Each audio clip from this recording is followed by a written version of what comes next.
Ketemu lagi di SDB ARTAI. Semoga kalian semua sehat-sehat aja ya. Kali ini gue mau ceritain kisah yang sangat creepy, jadi siapin mental kalian ya. Oke, langsung aja kita simak ya. Jadi, ini cerita dari satu keluarga kecil yang tinggal di daerah kampung pinggiran Garut. Keluarga sederhana, gak neko-neko, hidupnya bisa dibilang bahagia. Kepalanya Pak Dindin kerja serabutan. Istrinya Bu Sarni, buka warung kecil di depan rumah. Mereka punya 2 anak, Resa, anak pertama umur 19 tahun yang tiap hari bantuin ibunya di warung, dan Apan, bocah 8 tahun yang masih duduk di SD. Hidup mereka nggak berlebihan, tapi cukup. Rumahnya juga bukan baru, itu rumah bekas milik orang lain. Yang katanya dijual mendadak karena pemilik lamanya pindah keluar daerah. Waktu itu, Dindin beli rumah itu dengan harga yang aneh, murah banget buat ukuran rumah segitu. Sampai orang kampung pun sempat heran, tapi Dindin cuma bilang, rezeki mah jangan ditolak. Rumahnya berdiri di ujung kampung, agak jauh dari jalan utama. Halaman depannya cukup luas. Di belakang ada pohon mangga besar yang daunnya rimbun banget. Kalau sore suara jangkrik, kodok, dan desir angin dari kebun bambu di belakang rumah itu bikin suasananya adem. Tapi entah kenapa, juga agak sunyi, kayak sepi yang aneh. Awalnya semua terasa baik-baik aja. Sarni seneng banget punya rumah sendiri. Tiap pagi dia nyapu teras, nyiram bunga, dan buka warung kecil yang lumayan rame kalau pagi. Resa bantuin ibunya ngeladenin pembeli, sementara Dindin sering kerja keluar kampung. Malam-malam, kalau udah sepi, biasanya Dindin duduk di kursi bambu depan rumah sambil ngerokok, ngeliatin jalan kampung yang kosong dan lampu-lampu rumah orang yang udah mulai padam satu-satu. Tapi entah kenapa, mulai ada hal-hal kecil yang gak bisa dijelasin. Hal pertama terjadi waktu Resa mau nutup warung malam-malam. Pas dia lagi ngangkat kursi ke dalam, dia dengar suara sapu lidi dari arah dapur. Kayak ada orang nyapu pelan-pelan. Suaranya jelas banget. Resa pikir itu ibunya. Tapi waktu dia lihat ke dapur, lampunya mati dan gak ada siapa-siapa. Cuma aroma tanah basah yang kecium dari arah belakang rumah. Beberapa hari setelah itu, Bu Sarni mulai sering ngeluh pusing. Katanya kepalanya berat, terutama pas sore menjelang maghrib. Dindin nyuruh istirahat, tapi anehnya makin lama bukannya membaik, malah tambah parah. Kadang tengah malam Sarni bangun sambil pegang pinggang, badannya kaku, kayak nyeri sampai gak bisa berdiri. Wajahnya pucat, matanya kosong. Warga kampung yang sering mampir ke warung mulai bisik-bisik. Katanya rumah itu dulu memang pernah ditinggalin penghuninya karena sakit misterius. Tapi gak ada yang berani ngomong langsung ke Dindin, karena mereka takut dianggap percaya hal-hal aneh. Malam Jumat, kira-kira 2 minggu setelah mereka pindah, Dindin kebangun tengah malam. Dia dengar suara langkah kaki dari ruang tamu. Langkahnya pelan, berat, dan berhenti tepat di depan pintu kamar. Dia ngelihat celah pintu yang sedikit terbuka, dan di baliknya ada bayangan kaki seseorang berdiri diam. Dia diam lama, nunggu, tapi langkah itu nggak bergerak. Sampai akhirnya, suara itu hilang begitu aja. Paginya Dindin nggak cerita ke siapa-siapa. Tapi dari caranya ngerokok pagi itu, tatapan kosong ke halaman depan, tangan gemeteran dikit, Resa tahu ada sesuatu yang dia rasain malam sebelumnya. Hari-hari berikutnya, keadaan makin aneh. Bu Sarni makin sering sakit, kadang demam tinggi tanpa sebab. Kalau malam, dia sering kebangun sambil nyebut nama seseorang yang gak dikenal. Resa yang tidur di kamar sebelah kadang dengar ibunya ngomong pelan, kayak lagi ngobrol sama orang lain. Tapi suaranya cuma satu arah. Suatu pagi, waktu Resa lagi nyapu kamar ibunya, dia nemu sesuatu di bawah ranjang. Kain putih yang dilipat kecil, tapi di dalamnya ada tanah kering dan rambut panjang warna hitam. Dia nggak bilang ke siapa-siapa, cuma dibuang diam-diam ke sungai belakang rumah. Tapi sejak malam itu, suara-suara aneh malah makin sering muncul. Kadang pintu belakang kebuka sendiri. Aroma bunga melati kecium kuat banget dari arah dapur, padahal nggak ada bunga di sana. Dan hampir tiap malam, Apan bilang dia dengar suara orang nyanyi dari bawah pohon mangga. Keluarga itu nggak pernah nyangka kalau rumah yang mereka kira murah dan penuh berkah, ternyata punya cerita lama yang nggak pernah beres. Karena di kampung itu, orang-orang tua masih suka bilang, kalau sebuah rumah dijual terlalu murah, biasanya bukan cuma barangnya yang ditinggalin, tapi juga penghuninya. Setelah beberapa minggu tinggal di rumah itu, keadaan keluarga Dindin pelan-pelan berubah. Yang awalnya ramai, penuh tawa di pagi hari, mulai terasa sepi dan berat. Warung Sarni yang dulu gak pernah sepi pembeli, sekarang jarang buka. Badan Sarni makin lemah, kadang cuma bisa duduk di kursi bambu depan rumah, tatapannya kosong ngeliatin jalan. Penyakitnya gak jelas. Awalnya cuma pusing dan nyeri di punggung. Tapi lama-lama, rasa sakitnya nyebar sampai ke seluruh badan. Kadang tengah malam dia kesakitan sampai nangis pelan, tapi tetap berusaha gak ganggu yang lain.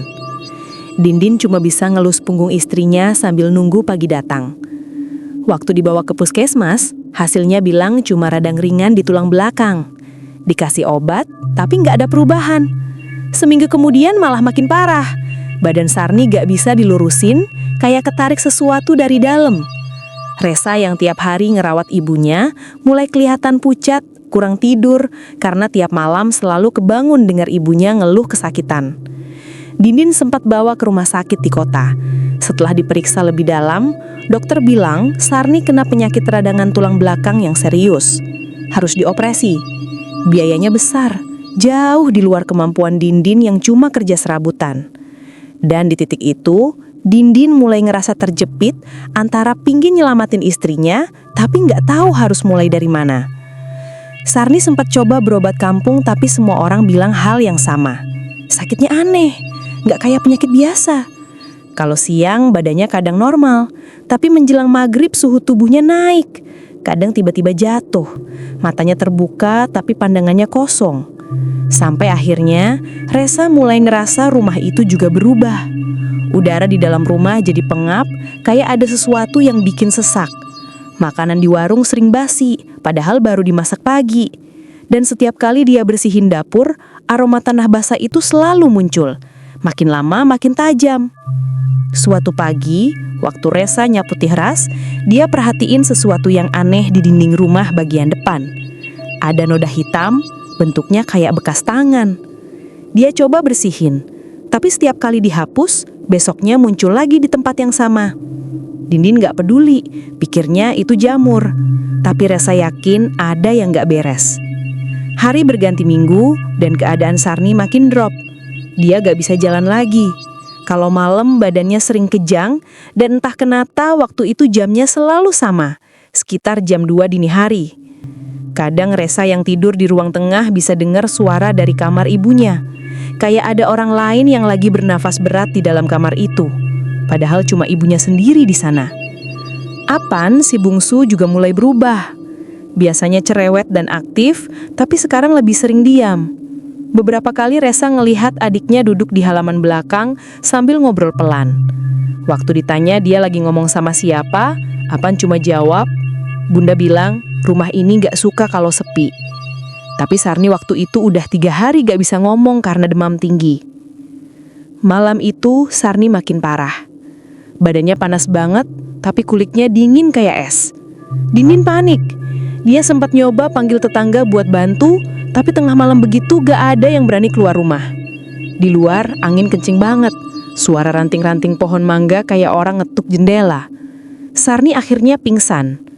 Dindin cuma bisa duduk di samping kasur sambil berdoa, sementara Resa nangis diam-diam di ruang tengah. Besok paginya, pas matahari baru naik, Sarni sadar, tapi tatapannya kosong. Dia gak ngenalin siapa-siapa, kayak lagi ngelamun dalam dunia lain. Dari hari itu setiap kali dia sadar, dia selalu minta pindah rumah. Katanya, rumah ini dingin, tapi bukan dingin angin. Dingin yang nyusup ke tulang. Dindin mulai nyadar, mungkin memang ada yang gak wajar. Tapi dia tetap berusaha mikir logis. Dia gak percaya hal-hal gaib. Sampai akhirnya ada satu kejadian yang bikin semuanya berubah. Suatu malam, Resa kebangun karena dengar suara langkah kaki di luar kamar. Pelan, kayak orang nyeret sandal. Dia kira itu bapaknya. Tapi waktu dia intip dari celah pintu, ruang tamu kosong. Lampu dapur nyala redup, dan di tengah lantai dia ngelihat sesuatu kayak bayangan hitam berdiri. Tinggi, gak bergerak, dan tiba-tiba hilang begitu aja kayak ditelan gelap. Paginya Resa cerita ke bapaknya, tapi Dindin cuma diem. Dia gak mau ngomong apa-apa, cuma bilang nanti bapak cari orang buat bersihin rumah ini. Dan sejak hari itu, kabar mulai nyebar di kampung. Ada yang bilang rumah yang dibeli Dindin itu dulu sempat kosong bertahun-tahun karena penghuni sebelumnya meninggal mendadak. Ada juga yang bilang di bawah dapur rumah itu dulunya tempat orang buang sesuatu waktu kampung itu masih sepi. Tapi gak ada yang tahu pasti. Yang jelas, malam-malam di rumah itu udah gak pernah tenang lagi.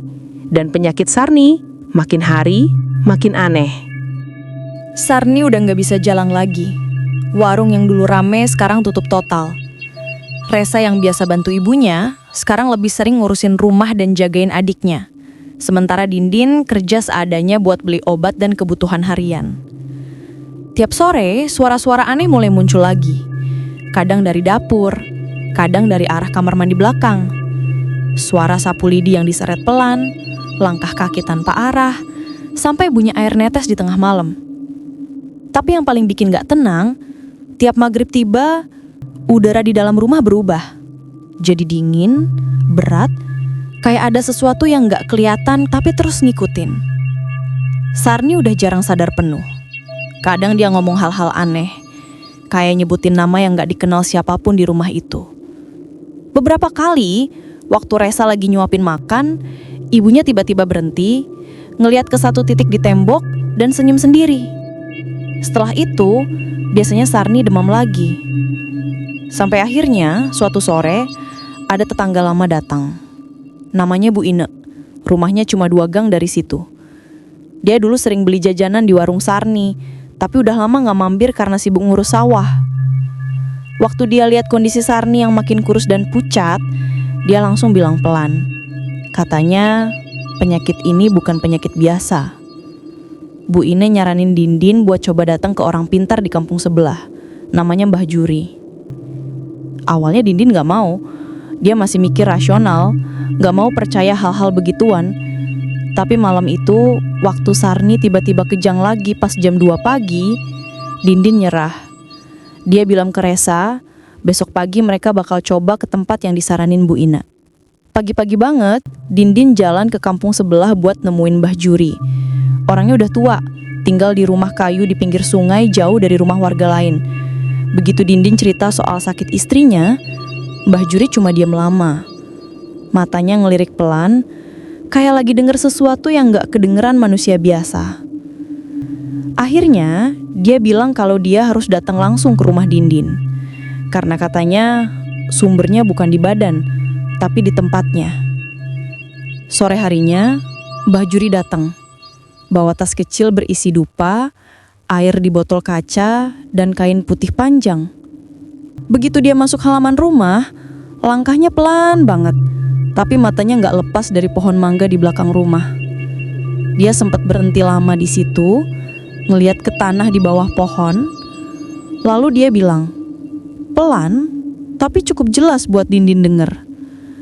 Kalau rumah ini punya penghuni lama yang belum ikhlas ditinggal. Malam itu, Mbah Juri ngelakuin ritual sederhana di ruang tengah. Dia bakar dupa, baca doa pelan-pelan, sambil sesekali nyiram air dari botol kaca ke lantai. Udara di rumah tiba-tiba berubah. Dari dingin jadi panas, lalu kayak ada angin muter di dalam ruangan. Resa yang ngeliat dari jauh, ngerasa kepalanya berat, telinganya berdengung, dan aroma dupa itu berubah jadi bau gosong. Pas ritual selesai, Mbah Juri ngelap keringetnya, terus bilang pelan, bahwa Sarni bukan sakit karena tubuhnya, tapi karena ada sesuatu yang dikirim. Dan sumber gangguan itu, katanya, bukan orang, tapi tanah tempat rumah itu berdiri. Malam itu juga, Mbah Juri minta izin buat balik lagi besok pagi, bawa alat buat bersihin rumahnya. Sebelum pulang, dia sempat berdiri lama di depan pintu, pandangannya ke arah dapur. Katanya ada sesuatu yang dikubur di bawah sana. Bukan mayat, tapi sesuatu yang disimpan dengan niat buruk. Begitu dia pergi, rumah jadi hening. Cuma suara jangkrik dari luar yang kedengeran. Tapi entah kenapa malam itu, Resa gak bisa tidur. Setiap kali matanya merem, dia ngerasa kayak ada yang berdiri di samping kasur. Dan waktu dia akhirnya nekat buka mata, Di antara gelapnya kamar, dia lihat bayangan hitam tinggi, berdiri diam, tepat di pojok ruangan. Cuma sebentar, tapi cukup buat bikin dia nggak berani nutup mata lagi sampai pagi. Besoknya, Mbah Juri balik, bawa dupa lagi, air yang lebih banyak, dan sekop kecil. Dia minta izin buat gali sedikit di lantai dapur. Awalnya Dindin ragu, tapi akhirnya nurut. Setelah beberapa sekop tanah, bau busuk keluar dari dalam. Bukan bau bangkai, tapi bau amis campur bunga melati. Dari lubang kecil itu, Mbah Juri nemuin toples kaca rekak isinya kain putih penuh noda hitam dan rambut panjang yang masih basah. Dia nutup lubang itu lagi, bungkus barangnya, dan bilang apapun yang dikubur di situ udah lama banget, mungkin lebih dari 10 tahun. Dan yang naruh benda itu katanya sengaja. Bukan buat nyakitin keluarga Dindin, tapi buat ngejaga sesuatu yang gak boleh diganggu. Sebelum pulang, Mbah Juri bilang satu kalimat yang terus keinget Dindin sampai sekarang. Tanah rumah ini gak pernah tenang. Siapapun yang tinggal di atasnya pasti akan diganggu, karena dari awal tanah ini gak mau dihuni manusia. Malam itu suasana rumah Dindin berubah total. Bukan cuma dingin atau gelap, tapi kayak ada sesuatu yang hidup di dalam setiap sudutnya. Sarni masih terbaring lemah, Resa gak berani tidur, dan Dindin cuma bisa duduk di teras, ngerokok dalam diam sambil mikir. Kalau semua ini benar, berarti dari awal mereka gak pernah sendirian di rumah itu. Sejak malam ritual itu, suasana di rumah Dindin berubah total. Bukan cuma dingin lagi, tapi kayak ada sesuatu yang terus ngintip dari setiap sudut. Lampu dapur sering kedip sendiri. Bau dupa kadang muncul tanpa alasan. Dan setiap tengah malam, suara langkah kaki di atap makin sering terdengar. Kadang seperti orang jalan pelan. Kadang seperti sesuatu yang merayap pelan di atas genteng. Sarni masih terbaring di kamar. Badannya memah, matanya mulai cekung. Tapi anehnya, setiap kali Mbah Juri datang buat ngelakuin ritual lanjutan, Sarni selalu sadar. Dia buka mata, napasnya berat, tapi pandangannya kosong. Seolah ada sesuatu yang lagi ngamatin dari balik tatapan itu. Hari ketiga setelah lubang di dapur digali, Dindin mulai ngerasa rumahnya sendiri bukan tempat aman lagi. Setiap kali dia lewat dapur, hawa di sekitar sana kayak berubah. Panas, pengap, dan baunya aneh. Kayak campuran tanah basah sama darah lama. Bahkan Resa mulai nolak buat nyuci piring di sana malam-malam. Karena katanya, setiap kali dia berdiri di depan wastafel, ada bayangan yang lewat di belakang padahal nggak ada siapa-siapa. Malam itu hujan turun deras. Petir sesekali nyambar dari kejauhan. Dindin duduk di ruang tengah sambil ngerokok, matanya sayu karena nggak tidur berhari-hari. Tiba-tiba, suara benda jatuh dari arah dapur kedengeran keras banget. Kayak panci kebanting ke lantai. Dindin buru-buru lari ke sana. Tapi waktu sampai, semua masih rapi. Cuma ada genangan air di pojokan, dan dari arah sumur belakang muncul bau amis yang lebih tajam dari sebelumnya. Pas tengah malam, Sarni teriak dari kamar. Suara teriakannya panjang, serak, kayak orang kesakitan tapi juga kayak ketakutan banget. Resa yang lagi tidur di ruang sebelah langsung kebangun. Sementara Dindin masuk ke kamar dengan panik. Waktu dia nyalain lampu, Sarni lagi duduk tegak di kasur. Matanya melotot ke langit-langit. Bibirnya komat kamit, tapi suaranya bukan suaranya sendiri. Suara itu berat, serak, dan gak wajar keluar dari mulut manusia. Dindin cuma bisa peluk istrinya sambil nangis pelan. Dia tahu ini bukan sekadar penyakit lagi. Malam itu juga dia langsung nelpon Bu Ine buat minta tolong panggilin Mbah Juri lagi. Sekitar jam 3 pagi Mbah Juri datang dengan pakaian basah kehujanan. Dia langsung masuk tanpa banyak bicara, nyiapin dupa dan botol air dari tasnya. Kali ini wajahnya serius banget. Katanya yang dikubur di bawah rumah belum sepenuhnya diangkat. Ritual malam itu gak kayak sebelumnya. Lebih berat, lebih lama, dan udara di dalam rumah kayak bergetar. Dupa yang dibakar makin tebal asapnya, sampai bikin mata perih dan tenggorokan kering. Resa ngerasa kepalanya muter, sementara Dindin cuma bisa duduk nunduk di sudut nunggu semua selesai. Tapi di tengah-tengah ritual, suara itu muncul lagi. Suara langkah dari arah dapur, pelan, teratur, seperti ada seseorang yang jalan di atas tanah basah. Lalu bunyi pintu belakang kebuka sendiri. Padahal semua orang lagi di ruang tengah. Mbah Juri langsung berhenti baca doa. Matanya ngelirik ke arah dapur, tapi nggak ada siapa-siapa di sana. Dia berdiri, jalan pelan ke arah pintu sambil nenteng dupa yang masih nyala. Begitu sampai di ambang pintu dapur, dia cuma diem. Angin tiba-tiba berhenti. Bau dupa berubah jadi lebih kuat. Tapi entah kenapa, di tengah bau itu muncul satu aroma lain. Kayak daging busuk yang udah lama dikubur. Dari luar, terdengar suara tanah yang digali pelan-pelan. Kayak ada tangan besar yang nyerok tanah pakai kuku. Mbah Juri mundur satu langkah, terus langsung suruh Dindin nutup semua pintu dan jendela. Katanya, malam ini tanahnya lagi bernafas. Jam 3:30 pagi, suara itu berhenti. Ritual pun selesai. Tapi sebelum pamit, Mbah Juri ngomong satu hal yang bikin Dindin makin takut. Katanya, tanah rumah ini pernah dipakai buat nyimpen sesuatu. Bukan mayat, tapi pembayaran.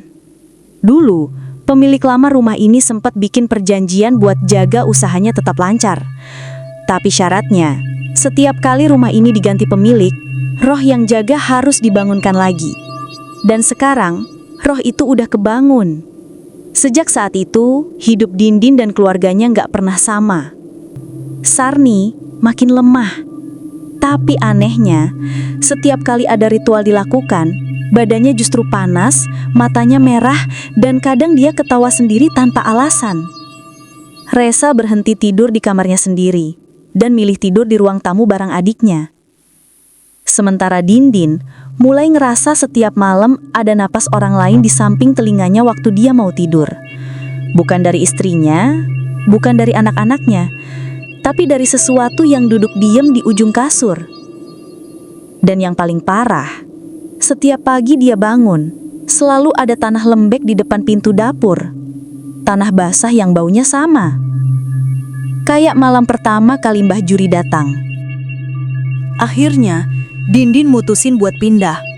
Dia bawa semua keluarganya ke rumah orang tuanya di kampung sebelah. Rumah kecil dari papan, tapi jauh lebih tenang. Malam pertama mereka di sana, untuk pertama kalinya setelah berminggu-minggu, gak ada suara apapun.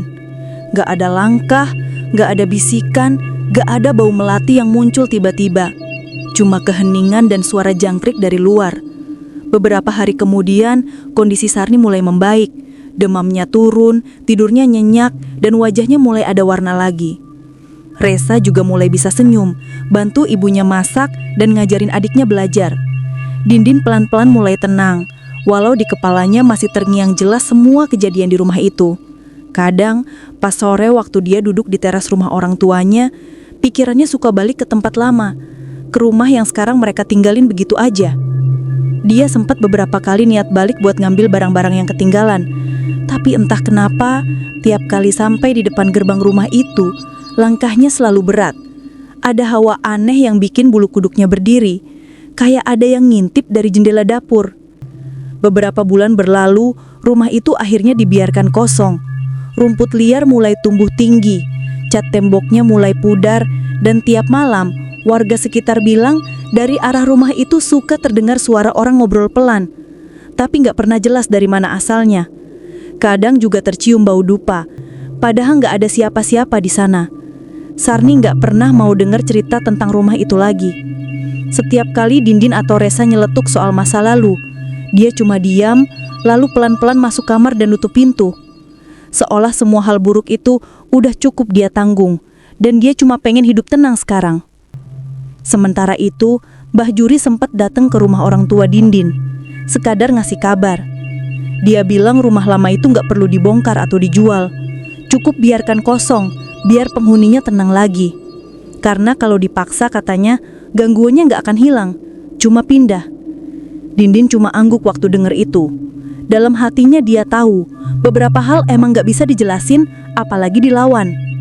Sejak saat itu, keluarga Dindin gak pernah lagi ngomongin soal rumah itu. Mereka hidup sederhana di rumah orang tuanya, jualan kecil-kecilan, dan berusaha jalanin hari seperti biasa. Tapi sesekali, waktu hujan turun malam-malam, Resa suka kebangun karena dengar suara langkah pelan dari luar jendela. Bukan langkah orang lewat, tapi langkah yang dia kenal. Langkah dari arah dapur rumah lama mereka dulu. Dan tiap kali itu terjadi, dia cuma tarik selimut lebih rapat, nutup mata dan berdoa pelan-pelan dalam hati. Semoga apapun yang masih tertinggal di sana gak pernah ngikut sampai ke sini. Kadang, dalam hidup, kita terlalu cepat nyebut sesuatu gak masuk akal. Padahal mungkin cuma karena kita gak paham caranya alam lain berjalan. Gak semua penyakit bisa disembuhkan obat, dan gak semua rumah bisa ditempati manusia. Ada tempat yang emang gak mau disentuh, ada tanah yang menolak diinjak, dan ada energi yang cuma butuh dihormati, bukan dilawan. Makanya, kadang yang disebut kutukan itu bukan sekadar balasan, tapi peringatan. SDB Art AI undur diri dan bye-bye.